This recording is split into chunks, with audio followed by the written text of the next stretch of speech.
We've got our jumbo biscuits, Grand's biscuits. I just get the off-brand. Woo! Whatever you want. Preheat your oven to 350 degrees. Then what you're going to do is you're going to roll out your biscuit and just get it a little bit bigger. Doesn't have to be huge. Just like so. Now you're going to do that with all 10 biscuits. Okay, so you're going to roll it out, put it in an greased muffin tin. Then, this is my hamburger that I pre-cooked. I pre-cooked 5 pounds of hamburger at a time, and then I put it in little baggies and freeze them, and then I already have pre-ground hamburgers. So this dinner literally takes me 5 minutes prep time, okay? Then in each biscuit, we're gonna put a little bit of hamburger in each one. Now, if you want, you could add spaghetti sauce, you could use pepperoni, you could use sausage, you could make a vegetarian one where you just put onions and green peppers and mushrooms. You could do an Alfredo sauce, a pesto sauce, any combination that you want. Then you're gonna top it with cheese. And there are my cheeseburger bowls. My boys just absolutely love them. You can see Dave started picking at that one right there. Mini apple turnovers. You're gonna roll out your dough. For this one, I like the butter flavored biscuits. Then you're gonna take your can of pie filling. I like to add a little extra cinnamon to my pie filling. And then what you're gonna do is an apple pie. Now blueberry and cherry you don't have to worry about, but for apple pie, the apples are kind of large. So I cut them up in the can with a knife first, just like so. Then just stir in your extra cinnamon. Yum, that looks delicious.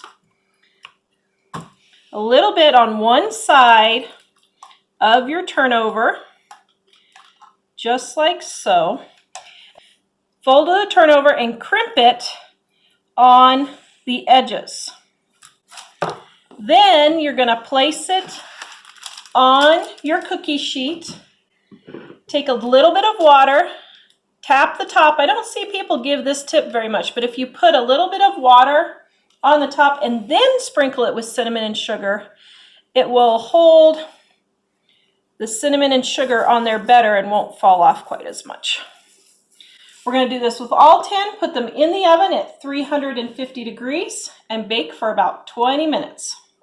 And by the way, guys, if parchment paper is not very dirty, like I used this before for cookies, just reuse it. Don't throw away perfectly good parchment paper that just has a little bit of cookie oil on there. You can reuse it several times, especially if you're making cookies. I'll probably be the end for this one because of the leftover little pie filling there, but reuse your parchment paper to save some money. And there we have our little mini apple pie. Cheeseburger rolls. You want your hamburger with some seasoned salt. If you'd like, you could put taco seasoning in there or any other flavorings that you want. Yeah, these are totally versatile. If you want, you could make them little pizza pockets. You could make them chicken Alfredo. You could make them with pesto and chicken. You can use any kind of filling that you would for like pizza or calzone. Ham and cheese would be super delicious. Ham and cheese would be really yummy. Then we're going to pop these in the oven at 350 degrees and bake them for about 15 to 20 minutes until they're nice and golden on top. There you go. If you want, you can brush the tops with some melted butter. That adds extra yummy goodness. That's what we usually do. But this is my boys' #1 favorite dinner is cheeseburger part bread or monkey bread. This recipe is in our Dining on a Dime Volume 2.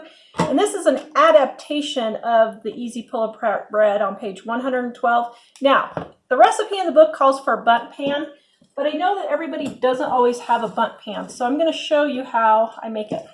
Take a loaf pan, spray the loaf pan with cooking spray. Then, in a zip top bag, I'm going to put my sugar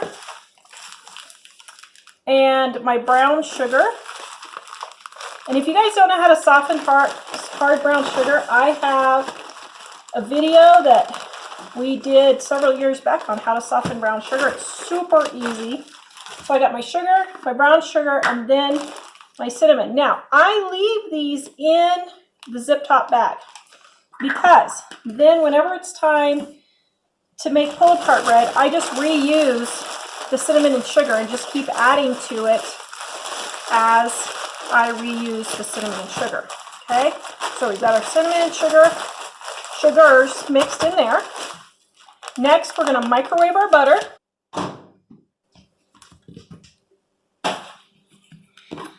Then you want to cut it in quarters with either a knife or this little scraper works really well.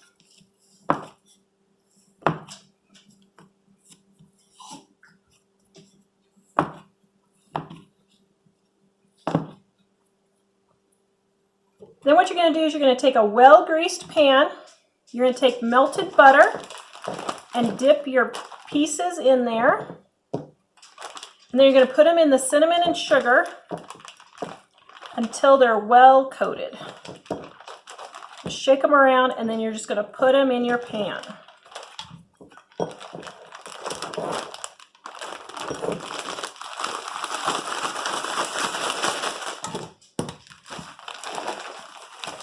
And just stack them around. You want about 2 layers. Just like so.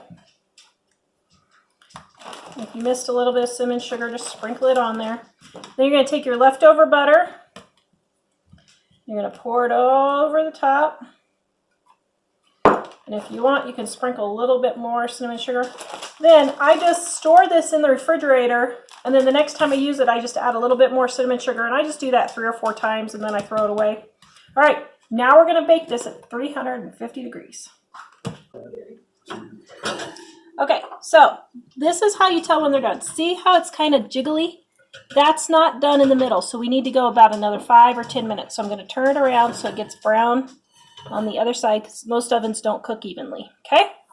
Okay, if your top gets a little brown, but it's not quite done yet, just take a piece of foil and set it over the top and put it in there, and that will keep the top from browning. Now I have one of these instant read thermometers, and I love these for baking because I can always tell for sure my baked goods are done. If your bread is 200 degrees, well, 190 to 200 degrees, then you know the inside of your bread is done. Mine definitely reached that, and there you have perfect monkey bread.